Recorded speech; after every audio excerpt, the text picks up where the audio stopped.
Assalamu alaikum, everyone, and welcome to the very first episode of the SIL Legal Lounge podcast, Let's Talk Law. We started the SIL Legal Lounge as a platform where we invite students, young lawyers, legal professionals to send us their articles, their legal opinions, legal commentaries for publishing. We decided to take it one step further by inviting some of the authors to discuss their article with us, maybe answer a few questions that we have for them. And the goal is that perhaps anyone watching this will learn a little bit more about a particular facet of law. And we hope that this allows for further discussion and further understanding of this very, very vast but wonderful subject that is law. I will be co hosting today's podcast with Eamon Temur, all the way from the Netherlands. Hi, Eamon. Hello. Thank you for joining us. I know you were really busy today. Thank you for taking out time for this. Brief introductions before we begin. So my name is Nida Tareen, and I am an LLB honors and LLM graduate of the University of London. And I have been teaching law for about 21 years. And I am also co-founder of the School of International Law, which is a registered teaching center for the University of London International Programs based in Islamabad. Eamon, would you please introduce yourself? Of course. My name is Eamon Temur. I did my LLB from School of International Law many, many years ago. Then I started my master's in human rights law at Queen Mary University. And then after that, I came back to SIL to teach because I couldn't get enough. And after that, I got appointed at the Supreme Court as a judicial law clerk. I did that for 2 years. And then I started my PhD at Tilburg University, where I'm still working on my PhD project. I'm in my third year. And I specialize in, and I'm currently focusing on the legal regulation of AI. I'm looking at emerging tech from a human rights angle. And I'm really excited for today's episode. Awesome. And then I'd like to now speak to our guest of honor, Akdas Asif. Akdas is the author of the article that we featured today, Artificial Intelligence and Intellectual Property in Pakistan. Hi, Akdas. Hello, ma'am. How are you? I am well. Please introduce yourself formally.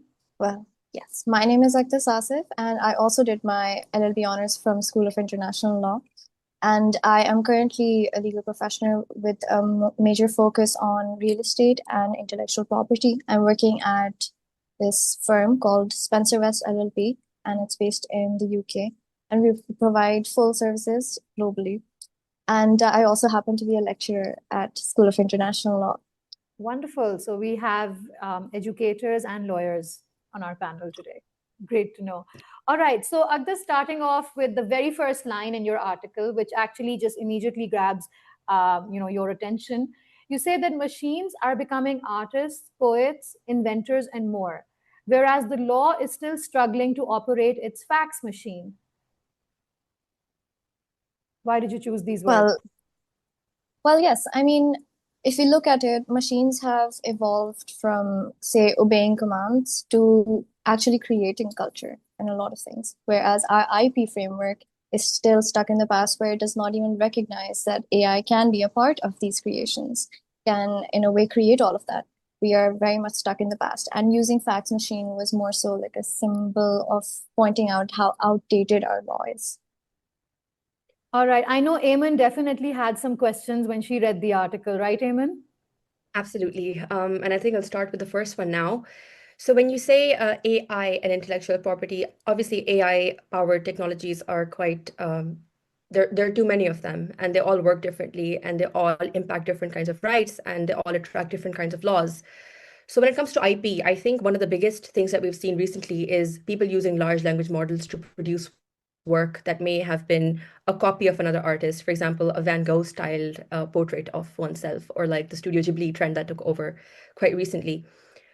How do you think it affects artists now?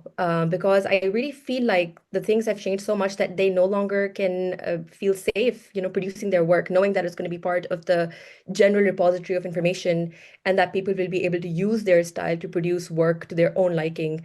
I mean, it kind of makes art very easily stealable, to put it lightly.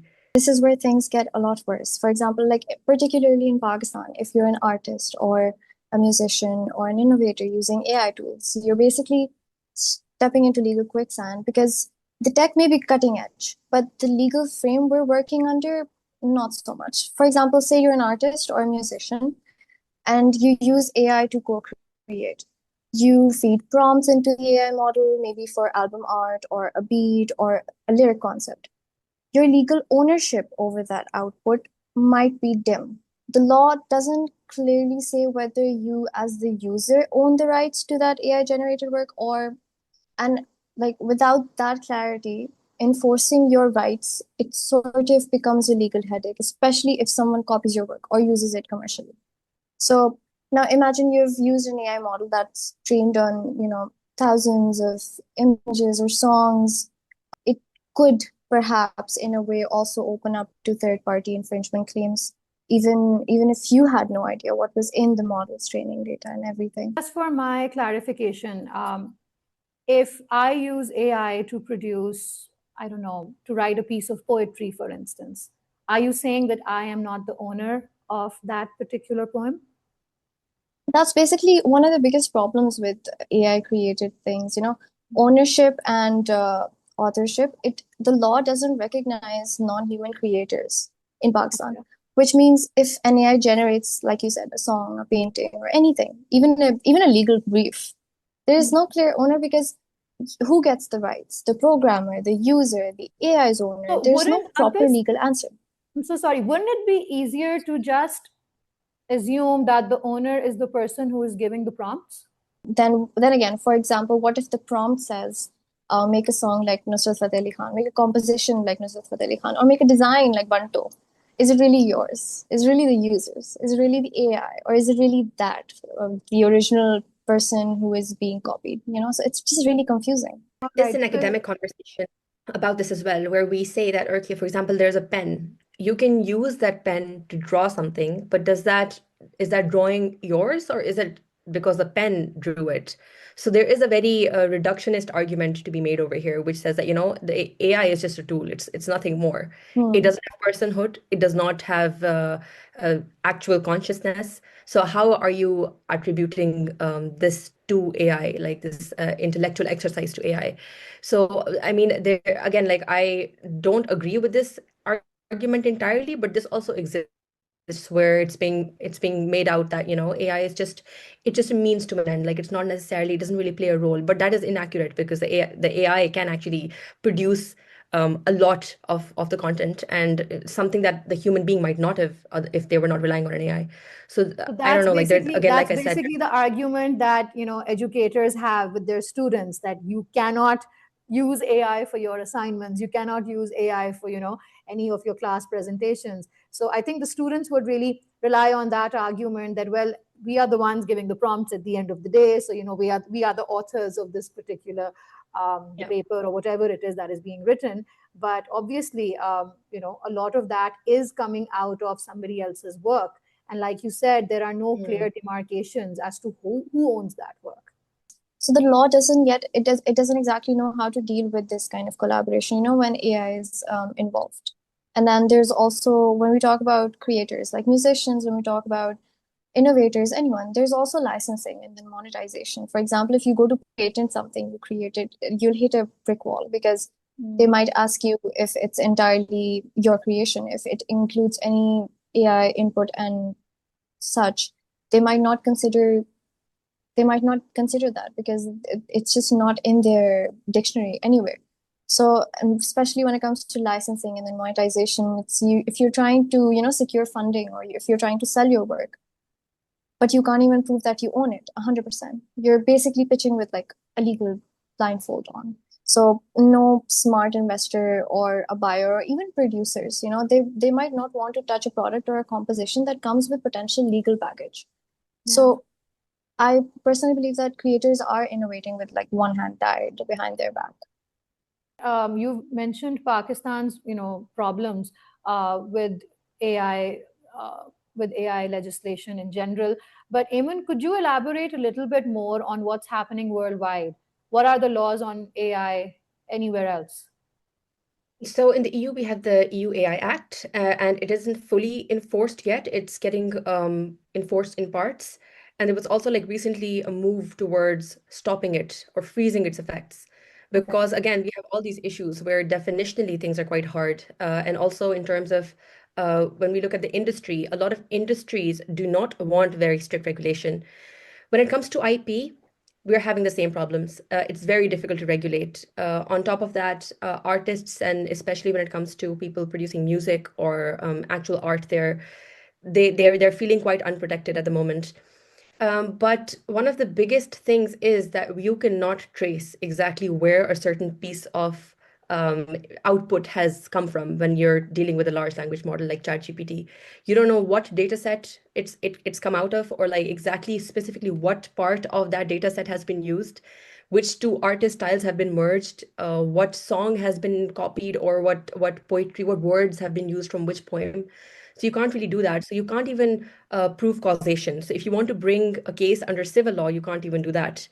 Where you're like, okay, well, you know what? I'm going to bring a civil claim against this large language model stealing my work or using my work to produce an output that can be used by someone else. And on top of that, there is this discussion now on how we can regulate industries better and how people can protect themselves. And the conversation is now headed towards watermarks, that artists, content creators should start using watermarks that cannot be removed, and like what these signs, these electronic signatures on their productions, and that's the only way they can be verified. But I don't know what like this. What do you think about this? Do you think it could be a possible good solution? It could be, yes. But then again, how do you put a watermark on a beat?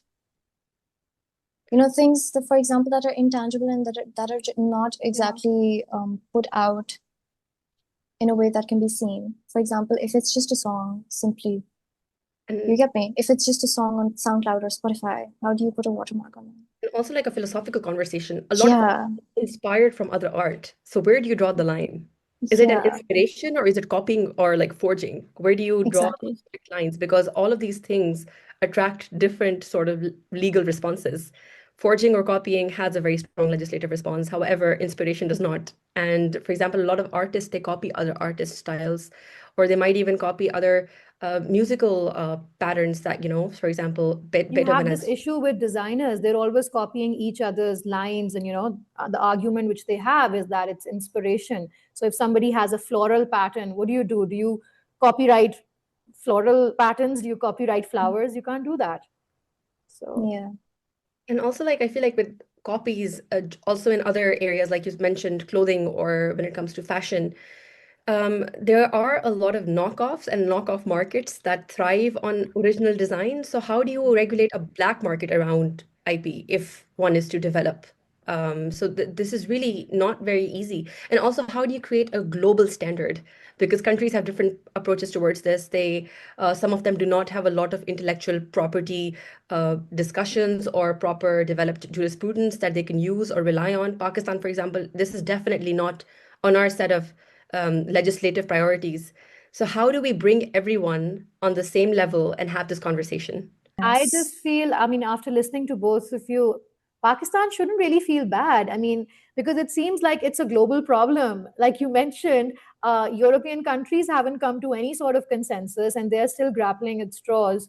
So, I guess, I mean, we haven't started talking about it, but we're pretty much on the same pace as everybody else at this point. What do you think? I personally, I mean, you do have a point, but I do believe that even if they have not come to a clear conclusion, clarity is still better than confusion. And Pakistan sort of needs to learn that because we're still stuck assuming all inventors wear glasses and have coffee addictions. You know, but we just need to somehow at least recognize that this is a problem. We haven't even started to do that. Just want to bring in another point that if we don't do this, culturally we've been ripped off quite a lot, especially by Western designers. If you look at fashion, a lot of their designs are inspired. The Kolhapuri conversation that recently took place, where Yes. I some brand that I'm ripped off. sorry, Oh what was yeah. it? 8,000? Wow, apparently a ridiculous price. Yeah, and like the recent Scandinavian scarf discussion where they're using a dupatta to like call it a Yeah. Scandinavian scarf dress. So I think maybe for our own protection, we should be thinking about this, as a national entity, as people with a very strong and a very colorful culture, that we need to start protecting what's ours, not Yeah. gatekeeping. or protecting it against being ripped Yeah. off. So maybe this is a conversation that should have priority with the policymakers. 100%. Never thought about it that 100%. way. You learn something new every day. For users, do you think that it also we should be talking about social responsibility at this point as well? I mean, there's so much that the law can do, and we already know your article very clearly mentioned that the law is struggling to keep up with new technologies, and it's going to be a while till we see a comprehensive piece of legislation that addresses this issue. So do It's you going think to we be a should while. also be talking about like social responsibility of how people should be very careful? I mean, it's not a funny, cute thing to just like take some artist's work and put your own pictures through it and then have like this picture that you can show. It also goes down to a deeper conversation of just like people knowing that this is not okay or it's not acceptable to do. Because I feel like at the moment right now, everyone's enjoying large language models so much that they're completely ignoring this responsibility. Yeah, no, 100%. I feel like we get carried away way too quickly. And once again, there's no awareness, there's just we don't know the harm it's doing. We're just enjoying it. We're writing down prompts, we're getting interesting feedback, interesting answers, generating whatever we want. But when things get serious, then we'll realize that, oh, we messed up. This actually reminds me If of something which I think most kids who grew up in the 90s, maybe they'll be able to relate. There was a time when we were, sort of downloading songs of different websites and softwares on the internet. Sorry, websites on the internet. And until I think a few legal notices were actually passed on to people, people were sued for like, huge amounts of money because they downloaded songs.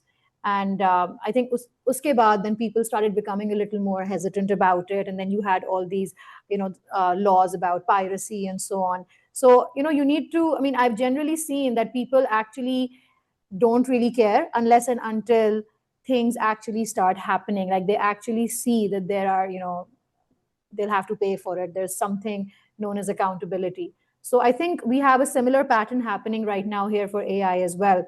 So like you rightly mentioned that, designers, they're unprotected. You have, people whose designs are being copied and, there's no compensation being given. I think we're waiting for one big lawsuit, basically, on an international level for anyone to take AI, and its role generally in our legislation seriously. I wanted to bring this up. Have you guys read up on how YouTube very recently sort of just said that if any video has AI, they're not going to pay the person, the creator or that channel, anything. How are they checking this though?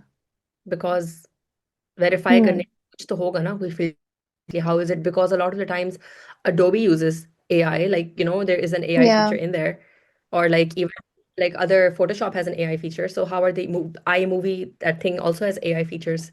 So But how I are have a they question. I think It, this demarcating it should that have might like a be exactly? it might particular. be a really like an irrelevant question. So people who use apps like Canva and so on, does that fall in the Hmm. definition of AI as well? Canva has AI somewhere. Even WhatsApp has AI. So big no, I'm just Even saying that Instagram stuff. if I use an AI app is like Canva, right, to design, I don't Yeah. know, an invitation or anything. So Yeah. would that be AI content or is that my content? no, because again, like if you're using if you're using just it's like Paint pretty Mhm. much, right? If you're using the features that are already there, but if you're putting in a Mhm. prompt and there's an AI assistant that is then producing something as a result of that prompt, that would be a sign of AI. Let's suppose I design a flyer, right? And I use an AI prompt in Canva to help me design that. Mm-hmm. And I upload that on my profile. Are you saying that anyone who has access to my profile will be able to use that flyer? On Canva, yeah, if it's like a publicly made kind of Yeah. a thing, if the setting on it is that anyone can see it, then it becomes part of Canva's repository. So we have I all think these settings are private. tools that we never had before, but we also have many, loopholes that we have to find a way out of. Yeah, it's sad, but also good. Is it? Yeah. I mean, हर दफा panic होता है किसी चीज पे पहले वो satanic panic था they were like oh rock music sucks and then like internet is the devil फिर करते करते अब AI got is being used like to it. Yeah. yeah I think Yeah. we're just get used to it we'll just adapt eventually we'll be able to like very easily see कि ये AI generated I've है या नहीं actually I think seen humans so many horror story type articles online about how reliance on chat GPT and AI in general, it's so dangerous and it's going to end up in disaster and pata nahi kya kya. So I don't know whether to actually take it seriously or just ignore it for now. Since both of That's you what my are work working on the field, that's what what do you think? that's what my PhD is on, basically. कि how can we protect human dignity in the face of AI, and how do we use human rights to do that? Because अच्छा मैं आपको एक paper बताती हूँ, मैंने लिखा था large language model hallucinations के ऊपर. Because there was recently this last year एक चीज हुई थी बेल्जियम में. There was this man who was having conversations with a chatbot, और उस chatbot ने उस बंदे को convince किया कि you should kill yourself, and that man ended Oh, up killing himself. And the reasoning for that was, मैं बताती हूँ कि कॉन्वर्सेशन थी किस चीज़ के बारे में. उस बंदे ने he had a bit of like, उसकी मेंटल हेल्थ इतनी अच्छी नहीं थी, and he had eco anxiety जिसको कहते हैं कि कि दुनिया खत्म हो रही है, ग्लोबल वार्मिंग है, थिंग्स आर एंडिंग. हमें भी कभी कभी होती है माइल्डली, अगर हम सोचें कि the glaciers are melting, there is deforestation, future क्या होगा. उसको काफी ज्यादा इको एंजाइटी थी. तो he started having this conversation with the chatbot. It was an AI avatar, so it almost presented itself as a human being. And he started talking to it as a friend. And that AI chatbot said कि तुम्हें पता है कि अगर तुम अपना carbon जो तुम्हारा फुटप्रिंट है उसको तुम जीरो कर सकते हो इफ यू किल योरसेल्फ. मतलब एटलीस्ट तुम्हारी वजह से ग्लोबल वार्मिंग नहीं होगी. तो इस wow. रीजनिंग को इतना उसने स्ट्रांगली उस बंदे को किया कि उसने सोचा कि भाई I can save the world if I kill my self. And he ended up killing himself.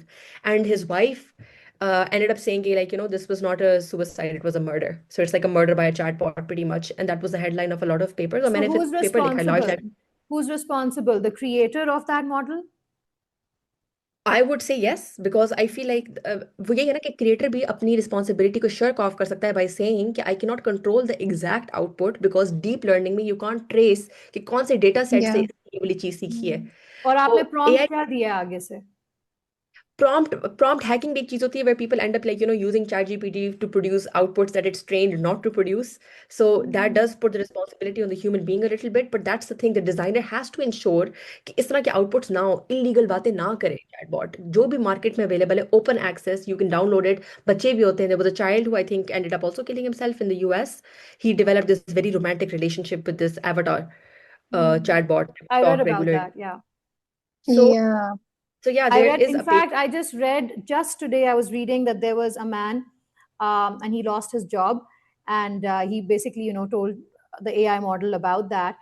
And then he also asked the AI model, okay, which are the tallest buildings in the city, the tallest Hmm. bridges, sorry, in the city. And the AI model said, oh, I'm so sorry you lost your job. By the way, here are the tallest bridges or buildings in the city. And the man actually decided to jump off one of them, I feel. So I remember. So Um, that's pretty disturbing as well. Mental health services are overburdened. There are chatbot yeah. services which are supposed to be acting like therapists. तो वो भी एक चीज है कि उसको लोगों को emotionally support करने के लिए भी वो है. तो I don't see any situation. मतलब obviously people will get emotionally attached. Yeah. You can't Yeah. distinguish. Also, okay, if you're talking about mental health, you need to also then, we need to look at some practical realities as well. Access to mental health services, it's not very common. It's very expensive. It's Yeah. not very easy for somebody, who's already struggling financially to actually go and visit Yeah. a psychiatrist or a psychologist and get the help that they need. People resorting to, AI models as their personal therapists, it kind of makes sense that you understand why they would do it because it's something they Yeah. can do, literally sitting at home and at no cost. So either we need to make things more accessible for everyone, or then, we should expect that they are going to be heavily reliant on AI in the future because it's just the easier way to get things done. Like it's so much easier. For instance, I personally know of people, rather than going to a proper trained, nutritionist or going to a properly trained gym specialist, they just feed in all their requirements to Chat GPT and they get their diet plans and their fitness plans and everything. I know people who actually now, Google, instead of Googling, sorry, all their symptoms, they go to Chat GPT. Okay, I am feeling this. What should I do, or what over the counter medication can I use? It's becoming very normal. We've normalized this. And while it's very convenient for a lot of people, there are so many potential side effects, so many potential harmful outcomes that can come out of this. लेकिन एक और भी सोचने की बात है ना कि अगर हम लोग मेंटल हेल्थ सपोर्ट के लिए we are outsourcing that job to a chatbot, then we need to realise that the people who are using it are in their most psychologically vulnerable state. Yeah. They're more easily convinced, they're more easily swayed, and they're more easily, जैसे कहते हैं ना कि आप उनको ऐसी बातों पे उनको उकसा सकते हैं जो कि नॉर्मली इंसान एक हेल्दी मेंटल स्टेट में शायद ना हो. You can maybe distinguish between reality and a chatbot telling you something. So is Yeah. that something that we actually want to do? Because we are exposing the most vulnerable in the society, mentally speaking, Everyone to has some. access to the internet, so there is no control on who's using the internet. So this is I something, I was think talking it's a about Pandora's box. You've actually there's no way Yeah. of checking this, there's no way of having any sort of control over this. I was talking about the actual mental health apps. So they also exist. Like that therapists actually tell their patients कि आप जाके ये वाली app use करें. So there are chatbots specifically trained for this. There are very specific models that they work on. In fact, there's one called Eliza. उसका Okay. मकसद ही ये था कि वो एज अ थेरेपिस्ट ट्रेन हो, एज अ थेरेपिस्ट वो बातचीत करे. और जबकि दूसरी वाली Mm. बात है about medication and about legal advice भी लोग पूछते हैं काफ़ी सारी बातें. कभी कभी ये भी पूछते हैं कि should I like do this like in my this message I gotten from a certain person, इसको मैं कैसे जवाब दूंगा, इसका क्या मतलब है इस बात से. बहुत डिफरेंट सोशल एस्पेक्ट्स को chat Analyze GPT. this message. Yeah. Yeah, like what does it mean? Are they trying to gaslight me or stuff like that? But that's the thing, like Dep- yeah. ChatGPT does give disclaimers. So can you legally then say I have a right if that advice goes wrong? The And Yeah. also, question is, how many people actually read those disclaimers? but वो cigarette वाली बात है, फिर it's free will. There आप you आप go. करेंगे, Yeah. Yeah. करेंगे तो उस पर लिखा होता है डिस्क्लेमर, तो आपने कोई बहुत नुकसान पहुंचा. Exactly. graphically लिखा होता है. Maybe ChatGPT needs to be also more graphic about its disclaimers. Yeah. But I Then feel people. like we'll adapt to it eventually. अभी because नया नया है, सारा dependence भी उसी तरह बहुत ज्यादा है. हाँ. और अच्छा, मुझे मसला पता है क्या, पर्सनलाइज्ड रिस्पॉन्सेज से कि आपकी साइकी को जज करके आपकी प्रोफाइल बना के आपको ऐसे जवाब दिए जाएं जो कि आपको स्पेसिफिकली, लाइक मैम ने तो, you have got kids right, so may be a chatbot that realizes you've got kids or that you have a certain kind of mindset, वो certain political ideas या certain ऐसे ideological ideas आप तक पहुंचाए और आपको convince करने की कोशिश करे, which otherwise you might not be exposed to. So for me, it also, like, that's something I'm doing in my research at the moment. I'm trying to understand the manipulative aspects of AI and how we can Hmm. possibly regulate them. तो वो फिर मसले हो सकते हैं कि you might be convinced into buying certain things or doing certain things that you wouldn't otherwise do.